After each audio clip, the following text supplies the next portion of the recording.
Hi, folks. Welcome to another episode of Film Study. It's time for this week's Friday morning GM with co-host Voss Larikos. Voss, how you doing? Doing very well, Ken. Very well.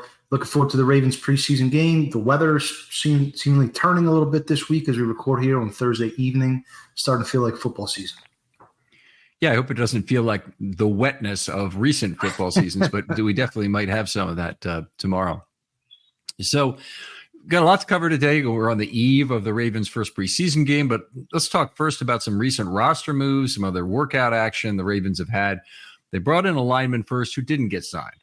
Let's talk about that. Yes. Connor Williams suffered a late season injury, had center guard versatility, and Ravens hosted him for a visit, I believe, last week. He ended up signing with the Seattle Seahawks on a one-year deal on Wednesday. So that really probably dries up almost completely unless Greg Van Roten's still kicking out there, the street lineman available.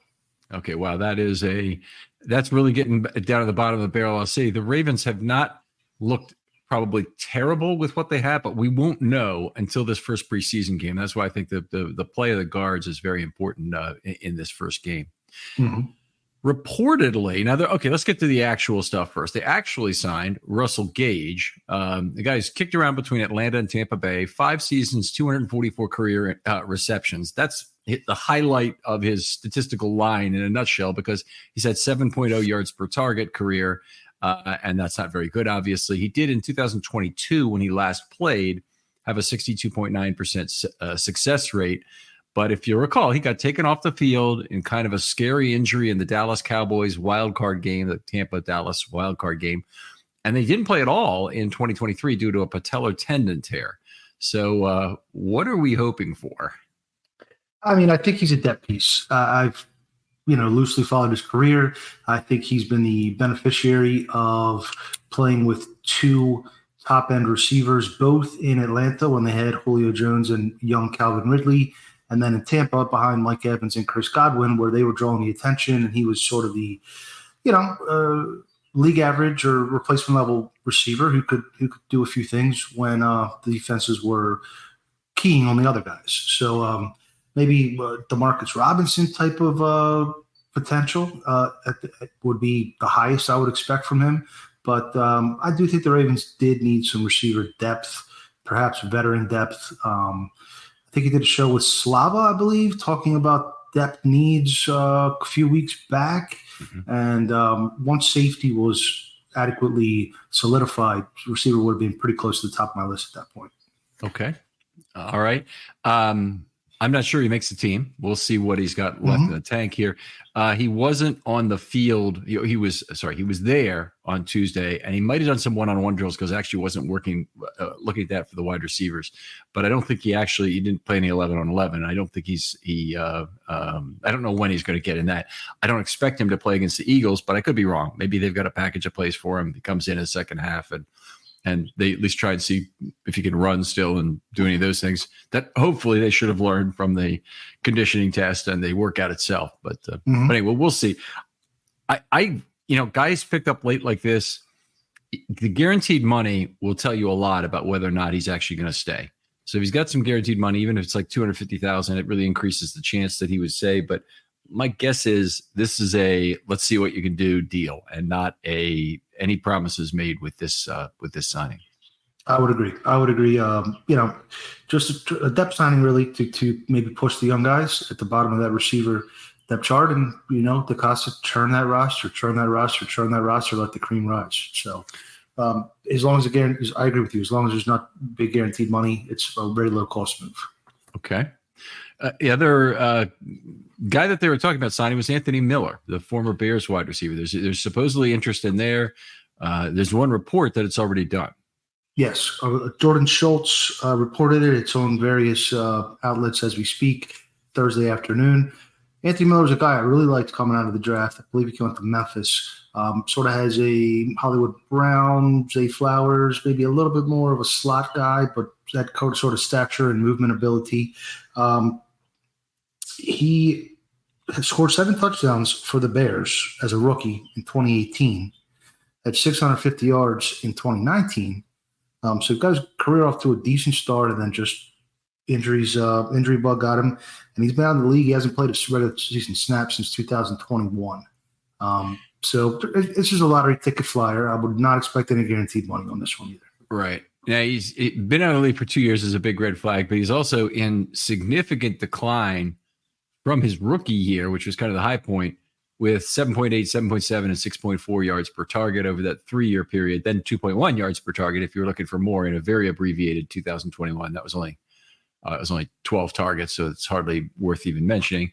But I would not think there's much hope that Anthony Miller would work out. But I guess the fact that they would consider signing two of these guys between Gage and Miller is a significant concern that the Ravens are expressing in their health of their current wide receiver core.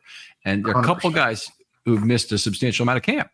Deontay Hardy has missed the bulk of camp, frankly. He's been on the field a little bit early on, then he got hurt. He missed, I don't know, a week and a half or so with some sort of injury, soft tissue, of course. And then we've missed with Rashad Bateman has had a couple of different things knock him out as well. So the Ravens, they're expressing their fears, I think. Yes, that's exactly where my mind went as well, particularly to Bateman.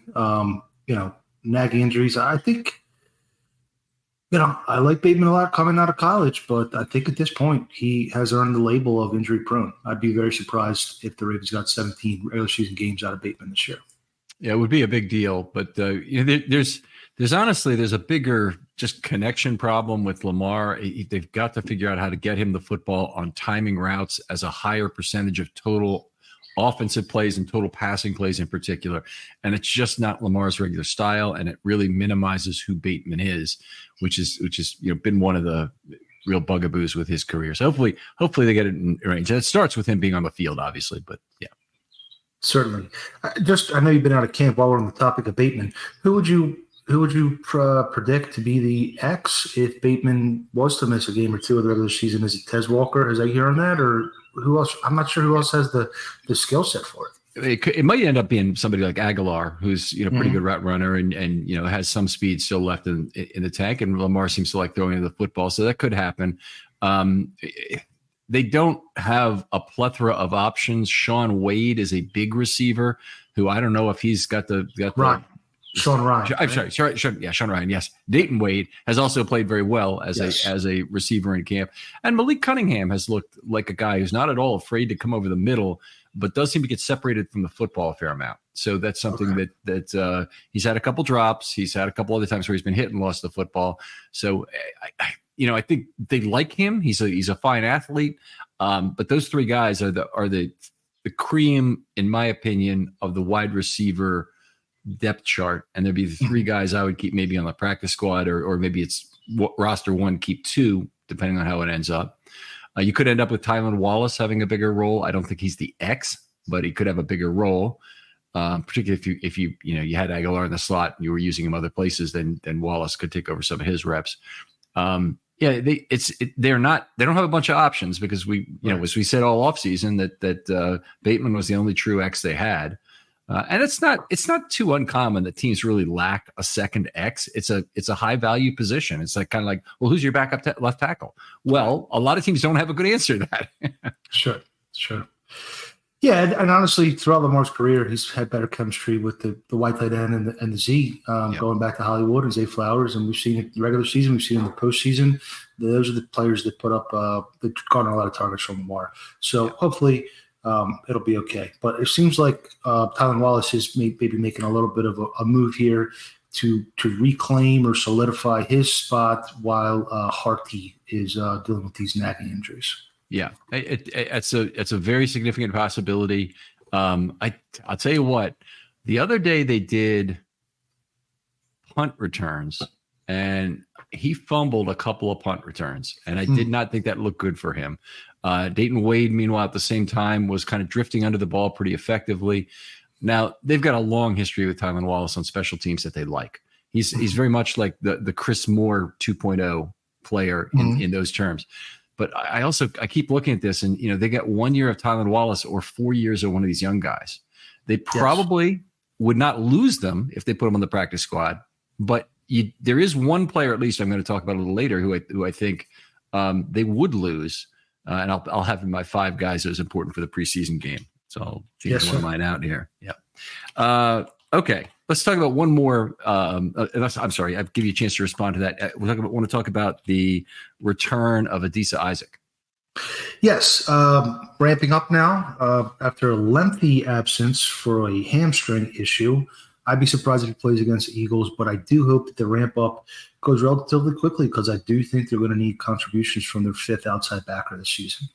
Yeah, I'm on the same page with you. You know, he's the number 4 option probably at pass rush behind Ajabo, Van Noy, and Owe. Owe just looks like a monster in camp. It's been so much fun watching him. And then I think it's Adisa Isaac is next. Now, we don't know who he is yet. We really haven't seen him on the field. It's very important he get in the last 2 preseason games and get some live fire before the season begins. But those 4 guys, I think, are the top 4. Tavius Robinson has looked better as a pass rusher. And then, of course, they have a hybrid outside linebacker, inside linebacker now, it appears. I didn't really believe this was going to happen, by the way, in Malik Harrison, who is about as good a Sam linebacker as they have in terms of his ability to drop on early downs and plays opposite Tavius Robinson or did last year in the base package. We don't know how Robinson's role is going to evolve. He could clearly be ahead of Isaac as a pass rusher as the season wears on. We don't know, but that's 6 or 5.5, if you want to call Harrison a half, outside linebackers on this team. Yeah, no, they have the numbers. We're just not quite sure they have the quality.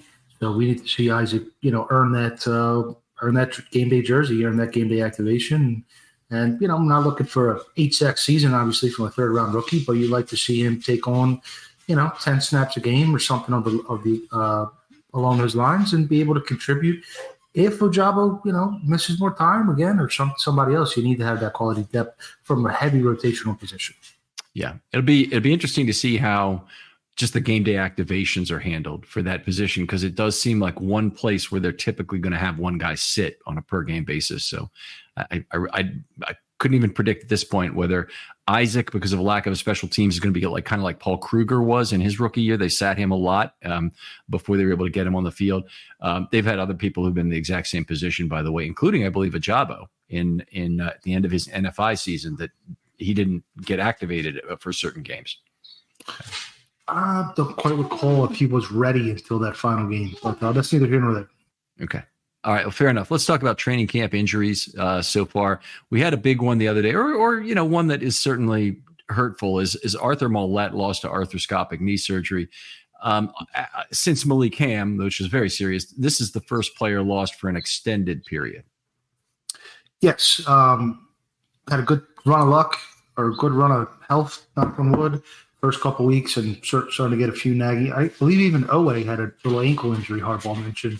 But Mollett, so you want to look for a silver lining. That's probably the one position on the whole entire team you could most afford an injury. In my mind, it was a luxury signing at the time. They have ample options to replace him in-house, and they've shown a great ability to go to the street and find a slot cornerback, Mollett himself being a prime example. Yeah, so they do have multiple ways they can fix this, but to me, it's a real silver lining in terms of getting Ardarius Washington back on the field. The second camp in a row, Ardarius Washington has played well enough to win a job, and in this case, he's played well enough really on the back end in like part of the role that he would have as a split field safety. We don't really know where he is as a tackler, and that's something to see in terms of live fire. He may get time at both positions, I think, against the Eagles, very possibly. But if I'm, Harbaugh, if I'm the Ravens coaches, I'm trying to figure out how do we get Ardarius Washington's value maximized in the slot on passing downs when Hamilton is on the back end. Yes, I'd agree. And the other big potential piece is Marlon Humphrey being able to come inside. He had arguably his best season. I think he was all pro the season. He played a lot of nickel. When you have a first round corner with the ability of Nate Wiggins, you want to try to find a way to get him on the field. So a lot of interchangeable parts, not necessarily interchangeable, but a lot of high quality proven commodities that can all line up and make a big difference there. With the slot blitzes, I expect the slot blitz to continue to be a featured part of Zach Orr's game plan. Yeah, me too. I think for sure they'll see that. I'm going to make one plea for Marlon Humphrey not to move to the slot. Marlon Humphrey this camp has been the Ravens' best defensive player, and that is saying a lot. Defense has won every single practice. Mm-hmm. So Marlon Humphrey on the outside has been absolutely terrific in terms of stride for side coverage down the boundary. I've never seen him as good. Not never seen him better. Never seen him as good finding the football in the air. He's found it from zone coming up. He's found it going step for step going down. He's been a world apart from the other corners. And the Ravens' outside corner depth is not good enough that you waste it. So they've got tons of slot depth. They've got Pepe, they've got Ardarius, they've got the possibility of Humphrey if you needed him there, and then they've got Hamilton taking 60% of the snaps probably at that position. So they don't really need another slot corner. What they need is they need to make sure that their outside corner depth holds up, and they will find time for Wiggins to get in there, and some of that could be with Humphrey in the slot, I guess. But I definitely would really be hesitant to do that. Wiggins, for one thing, has not looked that great in camp. So I think they're going to ramp him up. He's one of the important guys in the preseason. They want to really see what he can do, particularly against some backup quarterbacks. I think he ought to be better in this preseason. He's going to get some time, whatever time there is from pretty decent quarterbacks. He's going to be on the field for this preseason because he's going to be one of the only guys out there. But I am a little concerned about outside corner depth. It drops off pretty quickly with players like JAD, and we don't know who TJ Tampa is yet, but right. He's hopefully will be rejoining. Yes. Apparently JAD's been having a good camp, which is great to hear. But just circling back to the Humphrey point, music to my ears, a player that is on a Ring of Honor trajectory. I've probably my favorite player on the defense, maybe one of my favorite players on the whole entire team since the day he was drafted. So great to see that he's back in form after a tough injury-marred season last year. Yeah, it really is one of the big surprises of camp, just how well he's played. So he's looked healthy, he's looked thin, he's looked fast. I mean, all of those things are positive. And I even asked him the question about moving to safety earlier in camp, and he said he hadn't had the discussions with the coaches yet, but he did expect to finish his career there. And, they could even do something crazy like that if their corner depth is holding up for most of the season and they want to see what they have with some absurdly powered defense to have Wiggins in there, Humphrey on the back end, Hamilton in the slot. I think they could try something like that at some point during the season. I would just be very excited the first time I see that package in play. Absolutely. Well, just to reiterate the main point, Mollett, while a loss, plenty of options. Even a guy like Pepe has shown that he can play at an adequate level. Not even sure he's going to make the team. But if another injury arises, you're still at Pepe potentially. A lot of ways to go there. Excellent depth at safety now with the second team safeties are very strong players as well. I do expect the secondary to maybe be the strongest positioned group on the team this coming year. Yeah, I think I'm with you. And I think Pepe probably will end up at the top of the practice squad if I had to guess. I don't think at this point there's a tremendous amount of demand around the league for him, but I do think he's a piece that the Ravens would love to have back. And just to close out the Arthur Mollett thing, this is typical Ravens football. It's almost a positive. It's not really, because Mollett is a good player and is somebody that the Ravens get good play out of. But there's something else to be said for having this guy available the second half of the season, say, and it might only be a month he misses, but let's say it was 8 games he misses, or let's say the Ravens want it to be 8 games. It's outstanding to have him on your IR list as a potential DTR to replace a cornerback you might lose in the first 8 games of the season. And it's almost like having an extra roster spot, or an extra half a roster spot at least. And the Ravens have done such a good job managing planned in-season reinforcements in this way. Completely agree there. And cornerback is one of the best positions to be able to do that. All right. Look, Tyler Linderbaum has missed a number of consecutive practices now. I don't think it's a big deal. Harbaugh has pointed out that Linderbaum does not really need to practice. But what's been interesting about it is who's been playing center in his place. So we've seen a couple of different players. I'm just to say this right now. Order of entry is everything. on this first game. I think that probably we'll see Cleveland to start the game because he's played more. But the other guy who's played a lot is Darian Dalcourt. And the Ravens just drafted a center. They just drafted Nick Samak, but he just does not appear to be in their plans at this point, given that he hasn't stepped up really in any way on the depth chart during Linderbaum's absence. Yes. Well, that's unfortunate, but, I am not married to any late round picks. You got to take your best 53 into the season. On the topic of Linderbaum, apparently, according to my colleague Kyle Barber's notes, Harbaugh said out for a while and said probably going to see a lot of Cleveland over the next couple weeks. So it's not ideal. And Linderbaum himself is certainly a Pro Bowl, almost all-pro caliber player, but you would like to see him working a little bit with two new guards on some duo concepts, etc., handoffs, all that sort of thing. So it is a little bit of a loss. Let's hope this isn't something that's going to linger. Rather be safe than sorry at this point for sure. But it is interesting to have a guy the size of Ben Cleveland playing center. You don't see that too often. I think Jacksonville had a guy named Brandon Lindor, I believe. He was a big, tall center, probably about 6'6", but he wasn't carrying 360 pounds like Ben Cleveland is. So it is interesting, and I think it probably is also maybe an indication that Ben Cleveland's standing in the right guard competition is actually lower down the pecking order, or else he probably wouldn't be thrust into that position at center. I'm beginning to come around to that, but I still believe we're at a point where we don't know yet what Harbaugh is trying to do with Ben Cleveland. He's a player. I think he's trying to motivate him, and I think he can try and motivate him in various ways. But one of them, put Daniel Faalele ahead of him at right guard. And Cleveland's got to be thinking, this guy in front of me, or at least he should be, just the way that Simpson was thinking, this guy, Saleh, in front of me last year. I think maybe he can't be motivated. Maybe he's, breaks down or gives up under those circumstances. That would be sad to see. But Ben Cleveland's in a very big pivotal year here. I mean, this will decide a lot of his future, and frankly, the next generation of his family's future wealth will be determined in 2024 by his play on the field. And he's got to come around and win that right guard spot. Right now, by the way, what we've seen a lot of in camp is obvious discomfort with Faalele at right guard. It has not yet translated to Cleveland being in there for the majority of the snaps, but Coach D is all over him. I mean, he's basically giving advice all the time.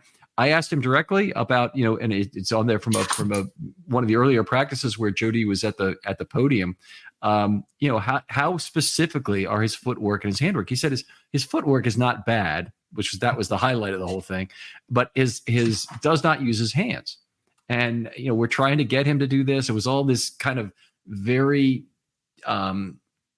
walking on eggshells kind of language to not insult the athlete kind of language about how he's not doing it, but we need to try and improve him in that area kind of thing. And he's obviously very frustrated with his play. I've also been a little bit worried for Saleh being the size he is. Corey Stringer obviously had the heat stroke issue. The kind of heat they've had out there, it's just unbelievable.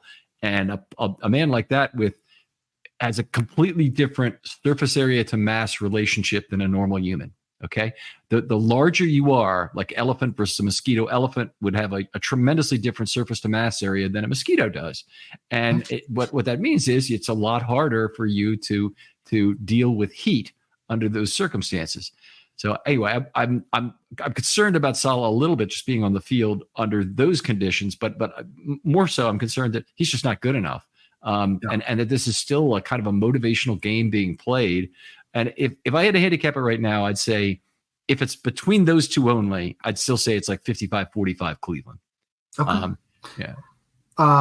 So perhaps this is a motivating tool to put Cleveland away from his natural position. Mm-hmm. And maybe it's also a way to, as a center, you're making the calls a little bit more. You have to become a little bit more cerebral. We've seen, Marshall Yanda and Kevin Zeitler sort of assist the center when they were playing right guard.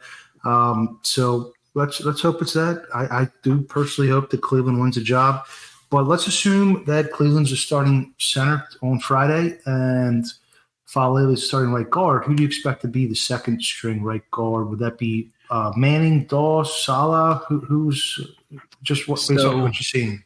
Yeah, I mean, I really like Tayshaun Manning. I think he will win a spot probably on this team would be my guess, and not be headed to the practice squad. Josh Jones will be in there at some point. I think he'll play some tackle. I think he'll play some guard. I'm not sure. He's played a fair amount of left tackle so far. That may be where they want him to spend a lot of time in this preseason. It wouldn't surprise me if they wanted him for extended live fire, just to have something to work on, to have a set of things for him to do better. They don't have a lot of live fire. Every year, data breaches are on the rise. In 2022, the number of victims shot up nearly 41.5% from the previous year. And your personal information is at risk. With hundreds of commercial databases ready to be hacked, and that number of victims, it keeps going up each year. Plus, the U.S. has another big data privacy problem, the people search sites. You guys have all seen these. These are websites that create detailed personal profiles on millions of Americans and then publish them online for anyone to see. Your address, your phone number, even family details are just a click away. But there's a way to protect yourself. Meet Incogni. Incogni reaches out to data brokers on your behalf, requests the removal of your personal data, and handles any objections they may have. This means less stress for you and more peace of mind. With Incogni, you can safeguard your information from cyber criminals who steal social security numbers and other sensitive personal data to commit identity theft. Imagine the relief of knowing that your personal data is no longer easy prey for hackers. Incogni also protects you from data brokers selling your information to companies to target vulnerable and disadvantaged groups, exposing you to even more discrimination. These lists with titles like Tough Start, Young Single Parents, Rural, and Barely Making It can harm you both online and offline. Don't let your personal data fall into the wrong hands. Take control with Incogni today. Visit incogni.com/filmstudy and safeguard your privacy now. It's time to reclaim your digital security. That's Incogni/filmstudy. INCOGNI.com/filmstudy. Incogni, your shield in a digital world. Work with. We have 3 preseason games, and you have 1 joint practice with Green Bay. So that's the one in Green Bay. So anyway, it's that's not a lot to go on, but it's something, and they have to figure out what Josh Jones can help them on, so that they can make decisions about other players like Patrick McCary. And where do you play him? Do you really need to keep him as a reserve, or can you afford to start him at right tackle? So anyway, they've got a lot of things they're going to need to figure out from the live fire in this games. But I do think Manning will be up in the first half in these games at some point. I like to hear that. I like what we saw to Manning last year, and I know you've had good reports this year. And I'd like to see it. If a UDFA can beat out a recent draft pick, then that means she's doing something right. Yeah. By the way, we didn't mention this at all, but Voorhees has basically won the job at left guard, which is fantastic news. And I did think of the 3 choices that he was the most likely to outplay the previous player. The bar is kind of low at left guard because it was John Simpson, who had a lot of problems with penalties. But Voorhees has looked good. He did on Tuesday. He had a holding penalty and a sack allowed on consecutive plays, which was unfortunate.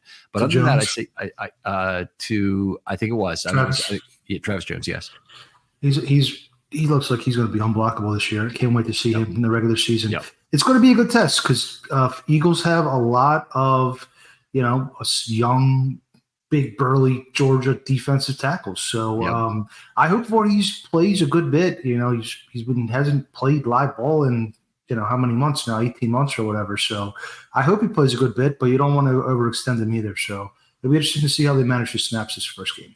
So when they Voorhees, they're not in the same position they were with the player I'm about to tell you about, but it's the same situation with Nico Siragusa. He played at San Diego State, missed his whole year with that horrific injury, came back, and they had to play him 50 snaps in his second season against, I think it was Green Bay, just to get an idea of what he could do. And it was a real, more than any other player, it was an evaluation game where they tried to design pulls for him and other things so they would see if he could still move and whatnot. And unfortunately, it didn't work out for Nico here. They don't have the same concerns about Voorhees. I'm going to tell you that right now. Voorhees appears to be he's being coached, but he's not being pulled out of there and saying, "You're not doing this, damn it." Kind of thing. So that's really good news. Good, very good. All right, so let's move on. We talked about Rashad Bateman missing some time with injuries. I think we covered that already in the wide receivers. Needs to get that timing with Lamar down, but I don't think we need to say anything more about it. The injuries here. And, here's the good news. TJ Tampa was on a side field working out, and he could be a week away. He could be 3 weeks away for all I know. But my guess is probably starts the ramp up period sometime before the next preseason game. Certainly won't play against the Eagles. But that we might see him on the field, and that's very big. He's a potentially, I guess he's potentially the number 4 outside corner on this team. Mm-hmm. Yes, especially for rookies, it's just vital to get that first training camp under your belt. It's so hard to assimilate, it seems, once the regular season kicks off, and the coaches are much more focused on game planning than they are on evaluation. So I certainly hope to see him back on the practice field as soon as possible. Okay. All right. Trayvon Mullen has still been out for a while with a shoulder injury. His chance to make the team certainly in decline, but he could be another guy who could be on the practice squad. Let's see. Quincy Roach, he's missed a couple practices now. He's a veteran, probably does not fit in the outside linebacker depth with Adisa Isaac back. I wouldn't think they've got room for it, but might also be a guy that could be on the practice squad as the next man up. And then Deadrin Sanat, the veteran nose tackle. The big 5 are so set that even the injury settlement loss of Rashad Nichols, which we talked about last week, doesn't seem like that big a deal. No. If secondary is going to be the strength of the team, I think defensive line is probably right second place right behind them. Yeah. Where some of that we've got an expectation that's built. I agree with you, by the way. But part of that is that the Ravens have, some of the best 3 interior defensive pass rushers they've ever had at one time, with Pierce, Madubuike, and Jones. And if anything were to happen to that, like if Pierce were to return to being injured, a little bit more than he was last year, which was hardly at all, then it would be a problem. And you'd be down to 2 again, and then who knows where you go from there. So. Anyway, that's what I have on that. Deontay Hardy, we talked about him earlier already in terms of what's going on. I don't think we did. Just touch on it. He's been banged up. I think you mentioned he's pretty much missed all of camp and got to get on the field. I mean, soft tissue, hamstring, guaranteed money or not, they'll eat if you're not available as a 50th man on the roster type of guy. They'll eat a little guaranteed money if they have to. Yeah. All right, well, let's have a little fun now and talk about the 5 guys, whether you just want to see them or their importance in the preseason game. I'm probably going to do it mostly by importance. And some guys, they'll get playing time. It might be their first playing time, and they're just their roster spot's not in any danger. I'm leaving those people off. But however you want to define it, Voss, let's go through a top 5. Tell me your first player that you're really either excited to see or you think it's really important that they play well. I'm looking at it from the perspective of the importance to the player who are on the bubble. So essentially, bubble players, are they going to earn a role, or are they going to make the team or not? And I would say Big Salah, this is a make or break preseason for him. He's showed, obviously got that starting gig to start camp last year, and then was replaced by Simpson and looked pretty rough in the preseason. And the reports out of camp have not been great, and he really needs to show something, or his NFL career may be on the ropes. I would add 1 to the reports out of camp on that, by the way. He's a guy who does not really even seem to have an obvious backup role. He's a guy who, he's going to have to turn it around. He's going to have to show something, I think, in a game like this. I think that's a good pick. I'm going to go with Ben Cleveland, not because he won't make the team, but because this is such an important season for him, and this is an opportunity at center for him to possibly supplant other players who would have a chance to be that backup center, the big one being Darian Dalcourt. But I think if Cleveland could be the backup center, it would be a real additional nice thing to have for him, even if you want him to be the starting right guard for the year, which is exactly what I want to happen. It'd be nice if he can slide over and somebody else could come in at right guard. And then you have maybe one less roster spot you're tying up in a guy who plays center, or you're not putting McCary at risk coming in at center. Any of those things would be good. I do actually think it's kind of a long shot that Cleveland's going to work out to the team's satisfaction at center, but still a big game for him. Yeah, we'll see how it plays out. Good choice for sure. One of the probably most maligned players so far in camp. I will stay on the center position and go with Nick Samak, the second to last pick out of Michigan State. Was recovering from an injury, missed most of rookie minicamp, if I recall. And as you've mentioned, we have Dalcourt playing ahead of him now. Eric DaCosta is not as married to his late-round picks as Ozzie Newsome was. We've seen it the last few years. I believe 3 years running now. He's released one of them before before the regular season. So Samak should probably play, well, depending how far down he is in the pecking order, but ordinarily he'd play at least halfway through the third quarter to the end of the fourth quarter, something along those lines. He needs to prove that he is an NFL caliber athlete. Right. Order of entry is everything there, by the way. I expect Dalcourt to play before Samak. And so we might see quarter and a half out of Cleveland, or a quarter, maybe, because you don't want to mess up your starting right guard potentially.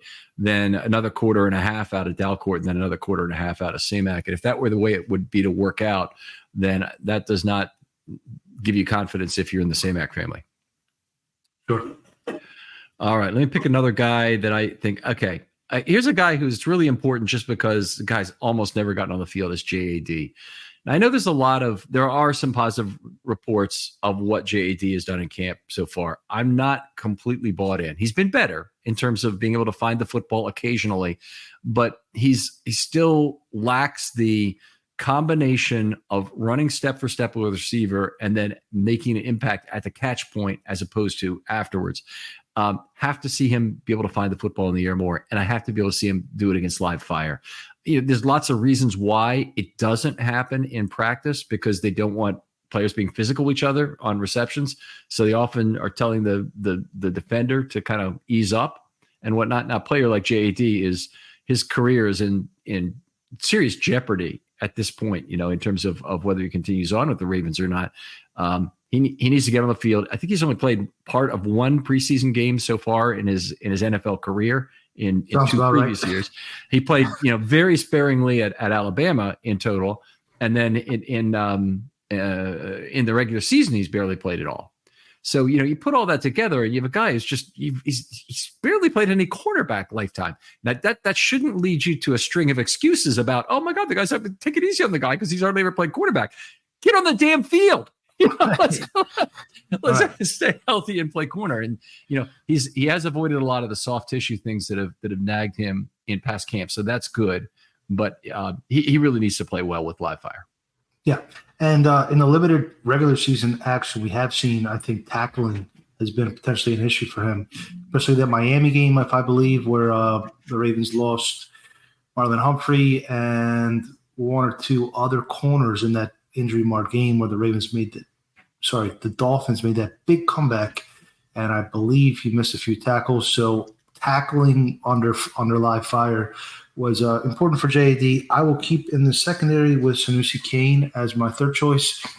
There may not be room for a fifth safety on this roster, especially if Ardarius Washington is your hybrid slot man / reserve emergency safety.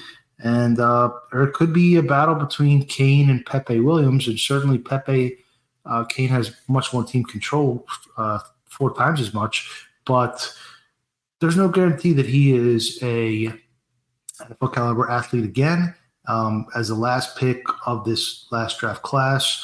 And the role of a box safety has really been diminished, it seems, in the NFL over the last few years. So I would say that it's an important game for him. First time on an NFL field in earnest, and he needs to make a good impression.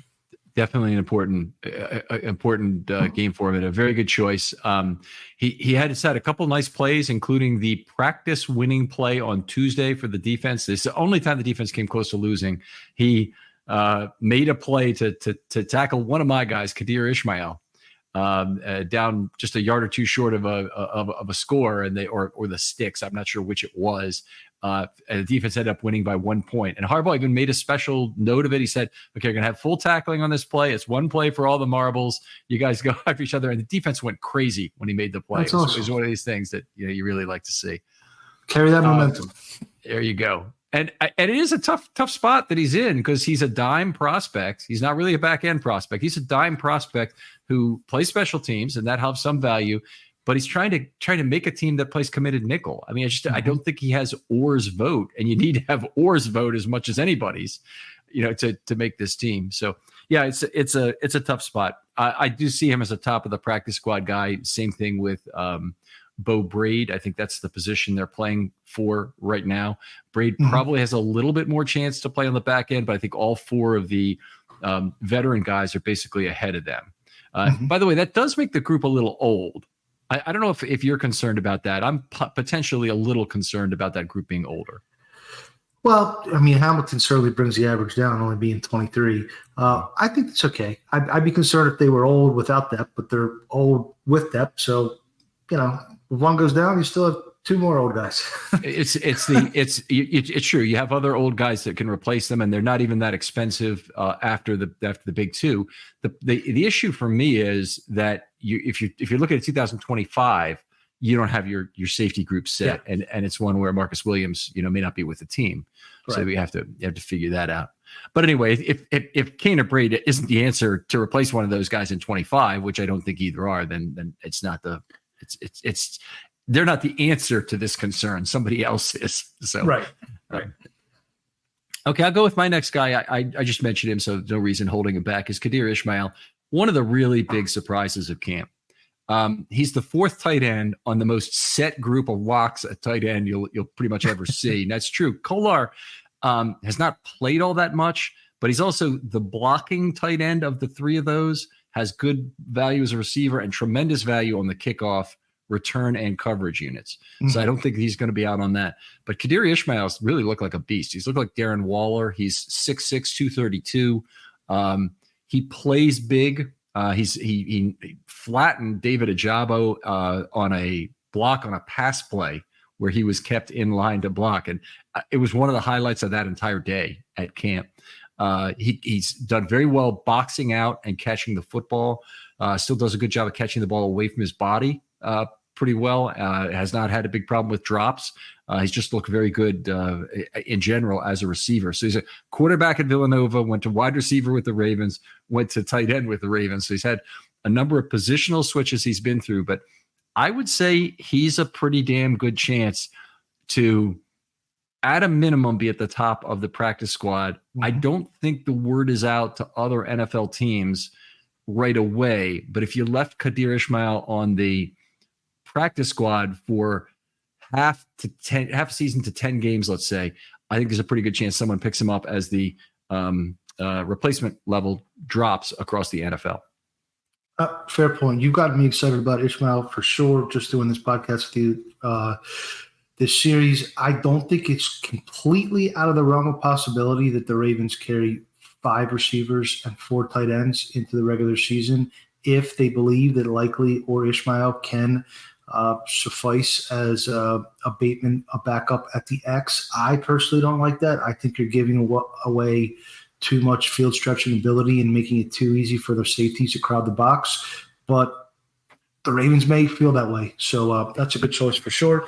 I will go to another rookie, Rasheen Ali, running back. Put the ball on the ground last week, I believe, had ball security issues in college, and nothing will anger and reduce your chances of making the Ravens team in John Harbaugh's eyes than lack of ball security. Yeah, he's looked a little bit less impressive to me than Owen Wright has. And Owen Wright has looked quite good. Hit creases quickly. He's had a factor in the passing game in some of the inside linebacker drills. He's done pretty well, both as a blocker and a receiver. So when they have position versus position groups, so wide receivers go against the corners, the tight ends go against the corners, but also they have kind of when they do 1-on-0s, they do a 1-on-1 with a tight end shadowing them just because they want to have a big body around these players at the time. So another tight end usually, covers a tight end. They do an interesting thing, set of things in practice, but anyway, the running backs and the inside linebackers are the natural enemies of each other in terms of size and shape. Yep.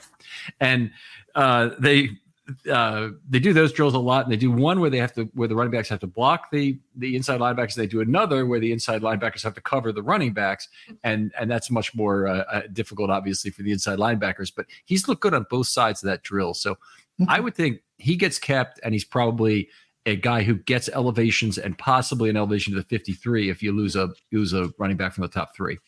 Okay. Yeah, you made me excited about right. This may only be a placeholder roster spot anyway if Keaton Mitchell can return in midseason or so. Yeah, it's 100% true. So, we'll see Mitchell stay on PUP, so he won't take up a roster spot, which is the good news for that until he starts practicing, or not until he starts practicing, until he's activated. Let's see, it was your guy because you picked Ali, right? Yes. Let me go with Tayshawn Manning. Now, the Ravens' interior offensive line depth is not great. And Tayshawn Manning could be the sleeper for the Ravens to find a really good guard out of the group of players they have right now. The fact is they're still looking around for a player like Connor Williams doesn't give you the greatest degree of confidence maybe in that. But Tayshawn Manning, to my way, I think he played well in the preseason last year. I thought he was by far the best of the Ravens' second half offensive lineman. And I think he stands a chance to make the team this year. If he doesn't, he'd be one of the guys who would be elevated, I think, pretty quickly. And he is at risk. The Ravens would be at risk of losing him. They might, in fact, be forced to trade him if they don't keep him on the roster this year. And obviously they're in a position where they pretty much know who the rest of the league has. The offensive line, if they're looking at Connor Williams, they're way down at the fishing around in the bottom of the tank.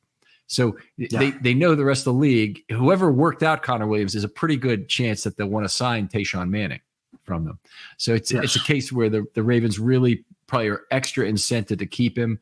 And I don't think the size and shape guys, Saleh in particular, should really take a spot over a Tayshawn Manning, who's a lot better and now plays the same position. Because we saw some of.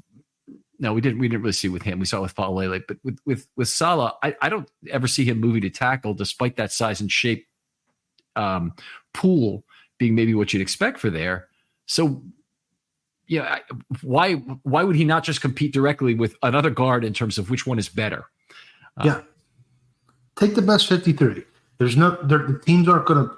They're too savvy to say, "Oh, this guy was drafted. Saleh was drafted. It was the 5th round, and Manning wasn't, so we're more likely to grab him." They're gonna watch the tape, and they know who's playing well. So take the best 53. Okay. Is that 5 for each of us, or where are we? You got one more? We're at 4. I have one more. Okay. And continuing the theme of late round rookies, I'm going to go with quarterback Devin Leary, who again, ball security is probably the big thing with him. Can he avoid the costly interception? He's a bit of a gunslinger, as we know. That's would be a great asset to have as your backup quarterback if you can eliminate the turnovers. So probably going to play maybe 2 quarters. I would imagine close to 2 quarters. So it's a good opportunity for him. First taste of real NFL under the lights action, and I think it could go either way with him. He could play his way right off the roster. He may even be able to outplay Josh Johnson. So we'll see. Yeah, he's really been the beneficiary of the fact that Lamar missed about 5 practices early in camp, and that gave him a lot more playing time than he would have to this point normally. The thing I'll tell you about Leary that I really noticed is he's capable of multiple play action fakes on the same play. So what I mean by that, he'll fake a pass, fake a handoff, and then drop into the pocket with the ball. And it's something, I assimilate with later career quarterbacks who got kind of a noodleish arm remaining, so Peyton Manning definitely late in his career had a lot of that going on. Yeah, Drew Brees for sure. That's a really good one there. I think you're right. I think he gets close to 2 quarters of this game. I don't think they're going to give Emory Jones much time, and I don't really think they need to. He honestly doesn't have a reasonable chance to make the roster. I don't think he's honestly a practice squad quarterback either. So I think you do what you do with Devin Leary, and you figure out the really hard question with him is: do you want him on your practice squad where you've got risks of him being taken and whatnot, or do you want him on the 53 where you might make use of him as a third quarterback, although that's very much a nuclear scenario. So I think the team is already in the position where Josh Johnson is the only realistic option at the number 2 quarterback at this point, which basically is he's a placeholder for a year again. But hopefully Leary plays well and makes that decision actually very difficult for them. Yes. All right, I'm moving to my last guy, which is Malik Cunningham. He's not moving back to quarterback, so he's not really an option to my way of thinking in the third quarterback role. But he's done a lot as a receiver. You could put Dayton Wade or Sean Ryan in this group as well. Either of them probably has a better chance to make the team as a receiver. I think it's more important for Cunningham this first game what he accomplishes. He could be completely out of the running if he has a truly bad game as a receiver here. A bad game would include drops, a fumble, all of the things you expect. I do expect to be targeted in this game a fair amount if he plays. He's gotten targets from all of the quarterbacks in camp, by the way, including Lamar. So sometimes Lamar is very individually focused. Obviously, a lot more targets go to Mark Andrews and whatnot. Hasn't had a problem throwing the ball to Malik Cunningham. Yeah, very intriguing player, intriguing skill set. He could be a sleeper. I'm really hoping that one of these, either him or Wade, one of the young guys, steps up and is more than just a preseason darling, is actually a player that can make an impact in the regular season. Yeah. All right, outstanding. Voss, always a ton of fun doing this with you. We're getting very excited. You can hear it probably in our voices with the preseason starting tomorrow and all that brings. Tell folks what you are working on and where they can talk football with you online. Yeah, co-managing editor for Baltimore Beatdown, write a daily Ravens news article, and tag me in on Twitter at Vasilis Beatdown, Vasilis Beatdown. Let's go. Looking forward to this 2024 season for sure. All right. Other folks out there, if you want to hit me up and be on a film study short for anything, give me your idea. We're past the point where we can have a concerns podcast. If you want to do a historical one, that's fine. Just tell me what you want to talk about. Or if you have any issue with scheme or other things, or something that you see in the first preseason game, you said, boy, the Ravens really don't do that. Anyway, DM's always open. I'd love to hear from you. Other than that, take a moment, if you would, give us a review on your favorite podcast platform and make sure you drive some traffic. I was actually hearing we're not on one of the podcast platforms, which is really weird. I think it's Google Music. I may be wrong about it, but anyways, one of the secondary podcast platforms that so many I can't keep track of them all. Very good. Anyway, for Voss Lirikos, this is Ken McCusick saying goodbye, and we'll talk to you next week on Friday Morning GM.